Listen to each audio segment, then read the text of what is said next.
मन जो विकास लक्षी बने तो विकास ए भौतिक विकास हो, मननो विकास हो, आत्मानो विकास हो, परंतु जो यात्रा पकड़ाई जाए तो ये यात्रा आगे सुधी पहुंचती हो। परंतु मोटा भागे मानस पोते आ प्रमाणनु मन नहीं बनावता। जो मन आ प्रमाणनु बनी जाए तो पछी कोई प्रॉब्लम नहीं रहतो।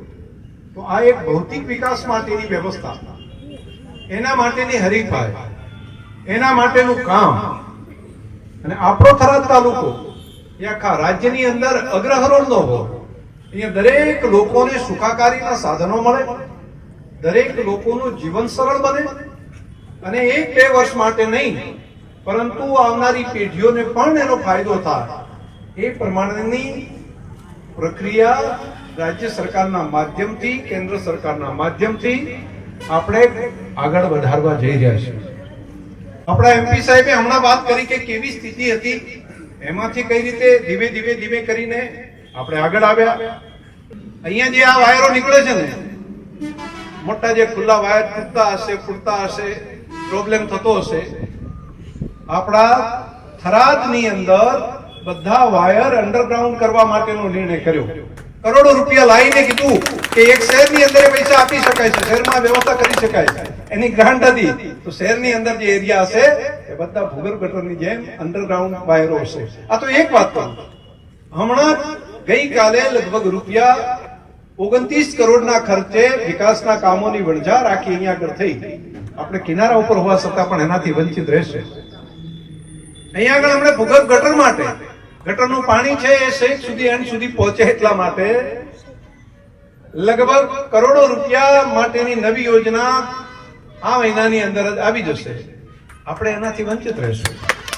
ટાઉન હોલ 1 કરોડોના ખર્ચે ટાઉન હોલ બની રહ્યો છે, આપણે એનાથી વંચિત રહેશું। હું માત્ર એટલા માટે કહું છું, આ તો એક ખાલી ઝલક મેં વાત કરી।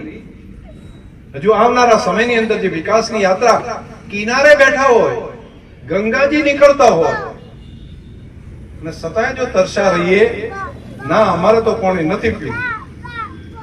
मने लागे छे के भूल आपणी गणाय। आजे गणाने खबर ना पड़े, लांबा गाळे ध्यान पर आवशे त्यारे तमे बाकीना बधा आ हूँ तमने एटला माटे कहूं छुं के मैं भाषण कर्युं ने आ 1-2 वर्ष माटे नहीं रे, आ 5 वर्ष माटे 10 वर्ष पछी पण आ विडियो कोईना कोई जोशे अने ते दिवसे आपणे बधा આગેવાનો અહીંયા બેઠા છીએ એમને યાદ કરશે। 10 વર્ષ પછી 15 વર્ષ પછી બધા એ ટાઈમે પછી કદાચ સમાવેશ કરવો અઘરો થઈ જશે। વ્યવસ્થાઓ કદાચ કેમ થઈ શકશે મને ખબર નથી, પરંતુ આજે એનો સ્કોપ હતો, એ સ્કોપ આપણે ચૂક્યા। છેલ્લે લોકશાહીની અંદર પ્રજાનો નિર્ણય ફાઇનલ હોય એટલે તમારા બધાનો જે મન છે એ જ પ્રમાણે મારે કરવું એવું મેં નક્કી કર્યું છે। પરંતુ એ મારો નિર્ણય નથી, તમારો નિર્ણય છે। એ જાહેરમાં બધાની વચ્ચે કહું છું કે તમારા કહેવાથી અને ન ભેળવવા માટેનો નિર્ણય કર્યો છે, હું એની અંદર નથી કહેતો। તમારા કહેવાથી આ કામ કર્યું છે એ જાહેરમાં તમને બધાને કહું છું। બીજી બાબત, આપણો તાલુકો સૌથી શ્રેષ્ઠ તાલુકો બને એટલા માટે અહીંયા ભરતભાઈએ હમણાં જ વાત કરી કે રાજ્યની અંદરથી ગણતરીના તાલુકાઓ જે લેવાયા હોય 13 તાલુકા એવા લેવાયા હોય કે જેને સૌથી અગ્રહરોળમાં મૂકવા માટેનો નિર્ણય થયો હોય, એમાં આપણા થરાદનો સમાવેશ કર્યો છે। આખા રાજ્યની અંદરથી 13 તાલુકા, એમાં નાના નાના કોઈ પણ માપદંડ ન હોય। ગરીબી રેખાથી ઉપર કઈ રીતે ઉઠાડી શકાય લોકોને, એનું કામ હોય। કુપોષણમાંથી બહાર કઈ રીતે લાવી શકાય, એનું કામ હોય। ખેડૂતોને આર્થિક સ્વાવલંબી કઈ રીતે કરી શકાય, એનું કામ હોય। અનેક માપદંડો સાથે કલેક્ટર પોતે એનું રિવ્યુ કરે। હું અવરનવર દર મહિને એનું રિવ્યુ કરું કે હવે આમાં કામ કેટલું આગળ વધ્યું, આમાં હજુ કેટલું આગળ વધ્યું।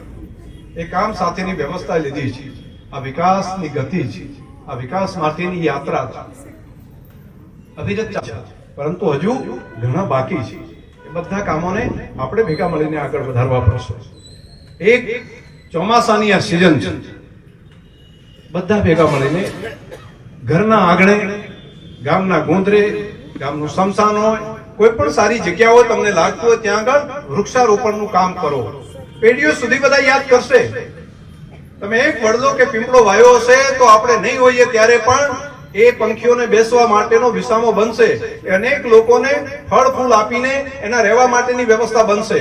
તો તમામે મારી બધાને વિનંતી હતી કે બીજું કંઈ ન કરો તો આટલું કામ તો સહેલાઈથી કરી શકાય, સહેલાઈથી કરી શકાય. પરોપકારનું કામ એક ઝાડખું આપણી યાદની અંદર કરો, આપણા મા બાપની યાદની અંદર એક ઝાડ વાવવાનું કામ કરો.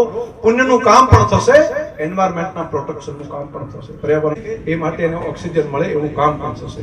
આ કામને પણ ઉપાડો. વ્યસન શિક્ષણ પકડો, જીવન બદલાઈ જશે. વ્યસનને છોડી શિક્ષણને પકડી લેશો તો ગરીબમાં ગરીબ માણસ પણ આર્થિક રીતે મજબૂત થવામાં વાર નહીં લાગે. આ બધા કામ કરવા જેવા છે.